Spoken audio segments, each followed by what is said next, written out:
3,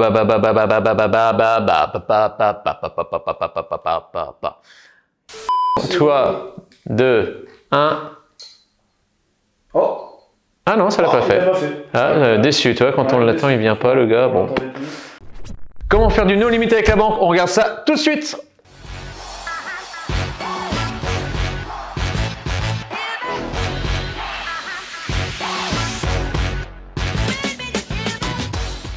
Alors, faire du no limit, déjà, qu'est-ce que ça veut dire avec les banques? Eh bien, faire du no limit, c'est de pouvoir enchaîner un maximum de biens, ses investissements, sans être inquiet justement avec le financement, parce que tu l'auras bien compris. Une fois que tu sais trouver bien les affaires, il faut bien faire financer le bien. Et ça, c'est déjà une autre bataille. Et tu l'auras compris, si tu as déjà acheté ton tout premier bien, tu as remarqué que c'était pas la même quand même, que le stress y vient. Donc, maintenant, c'est comment faire du no limit avec la banque. Alors, il y a 3 choses vraiment à savoir, et une fois que tu les sais, tu les enregistres bien et ça va être pas mal. Déjà, la toute première chose, tu m'évites la fameuse opération blanche. C'est la fameuse opération où on dit « Ah bah moi, mon loyer, il est de 400, mon échéance de crédit, il est 400, c'est super ». Bah non, ça va pas, parce que ça s'autofinance, ok d'accord, mais tu vas pas gagner d'argent, pas de cash flow. Ouais, mais je fais pas ça pour ça, moi ça me dérange pas, j'ai envie de continuer après à enchaîner. Ouais, mais justement non. Alors c'est déjà très bien, tu passes à l'action, tu fais un égal, c'est parfait. Mais c'est pas suffisant, c'est pas optimisé. Parce qu'en fait, tu vas te retrouver bloqué dans 3 à 4 biens. Si tu as un bon salaire, si tu as un salaire, tu es au SMIC, ça va aller très vite et ça va être vite fini. Alors que si tu as peut-être un 2005, 3000, 4000, tu vas être bloqué un petit peu plus tard. Le problème, c'est que si tu veux continuer, ah bah non, la banque me prête plus. Et elle aura raison parce que tu auras abîmé en fait ton taux d'endettement. Et le but du taux d'endettement, il faut vraiment le chouchouter. Les fameux 35%, il faut vraiment, tu lui fais des petits bisous un peu tous les jours et jamais l'abîmer. Ok? Donc ces 35%, il faut toujours être bien en dessous, comme ça tu peux enchaîner tes biens. Donc on évite déjà les opérations blanches et on va chercher les opérations à cash flow. Il faut que tu les privilégies celles-là.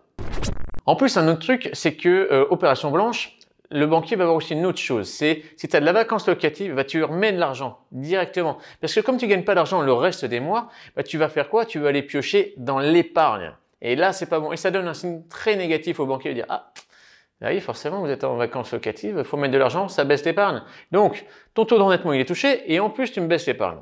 Qu'est-ce que tu veux enchaîner derrière? Et la banque, elle aura raison de te dire « Bah non, vous savez pas gérer. » Bah oui, effectivement, tu sais pas gérer dans ce cas de figure.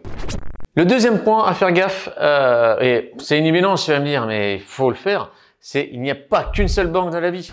Ok, au début, tout le monde le fait et tu as bien raison de le faire, je l'ai fait, Jean aussi, et toi aussi. C'est tu vas avoir ta banque historique au début. C'est normal parce que ils te connaissent, ils voient comment tu fonctionnes et tu dis voilà, écoutez, je vais acheter mon premier bien immobilier, est-ce que vous pouvez me financer? Tu sais pas vraiment bien monter un dossier, mais bon, ça suffit. Et en général, si tu te mets sur un studio, il va te financer. Même si le projet, il est pas ouf, mais tu vas t'améliorer. On est d'accord, on part de ce principe-là que tu t'améliores, on s'améliore tout le temps. Mais du coup, ton conseiller, il te finance sur le premier, et après 2, voire 3, puis après il va te dire stop. Parce que peut-être déjà, parce que ton projet, il est peut-être pas bon, mais imaginons que ton projet il est bon. Le banquier va dire non, stop, là on vous suit pas sur l'opération là. C'est vachement bien, regardez, j'ai mon taux d'endettement en plus, on est bon, on est qu'à 27%, le projet il est rentable, il dégage du cash flow, ouais mais non, moi je vous dis non. Mais là toi, c'est là que ça rentre, c'est que si le banquier te dit non, c'est pas grave, c'est pas parce qu'il dit non que ton projet il est mauvais. C'est juste qu'il faut aller voir une autre banque. Et là, du coup, tu prends ton bâton de pèlerin, tes dossiers, et puis t'y vas, c'est tout. C'est aussi simple que ça. Par contre, effectivement, c'est un peu du boulot. C'est pas en un clic, boum, ça y est, j'ai vu un autre conseiller, il me fait financer. Non, ça se passe pas comme ça. Et il y a plein de banques en fait, d'accord? Et il va y avoir un phénomène qui va se passer, et là, qui est assez cool quand tu vas y arriver, c'est que les banques, elles vont dire, mais maintenant, ça y est, vous êtes un professionnel de l'immobilier. Donc, quand tu apportes un projet, elles regardent bien et elles font déjà confiance. Quand tu as 3, 4 partenaires bancaires, moi j'en ai 5, juste que j'utilise tout le monde.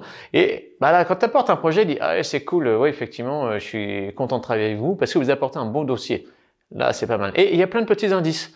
On t'invite à une petite soirée banque d'un thème patrimoine, un petit cocktail. Toi, tu dis, tu commences à avoir des invites. C'est un truc que tu n'avais jamais avant, qu'on t'en parlait même pas.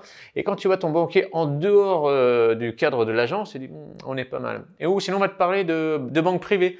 Ah, mais ça vous tenterait pas un peu la banque privée? Il pourrait plus vous accompagner. Là, je peux dire que tu as commencé vraiment à gagner le game et tu as pris vraiment une envergure déjà autre. Et la troisième, c'est aller chercher la banque qui est prête avec les nouvelles règles bancaires, aller chercher la hors délégation pour toi. Et ça, c'est vraiment cool parce que ils voient que tu fonctionnes et tout, mais ils veulent te capter toi comme client parce que tu fais pas de la merde. Ils te veulent parce que tu es sain, tu as une bonne cotation, que tu es capable de mettre de l'argent de côté, etc., etc.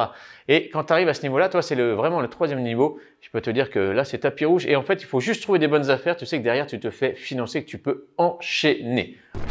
Si tu as kiffé cette vidéo, tu me mets un pouce bleu et si tu veux aller encore plus loin dans l'immobilier avec nous, n'hésite pas, je te mets un lien sous la vidéo. C'est une formation qui est totalement offerte. Tu mets ton prénom, ton mail et on se retrouve dans cette formation. Allez, ciao!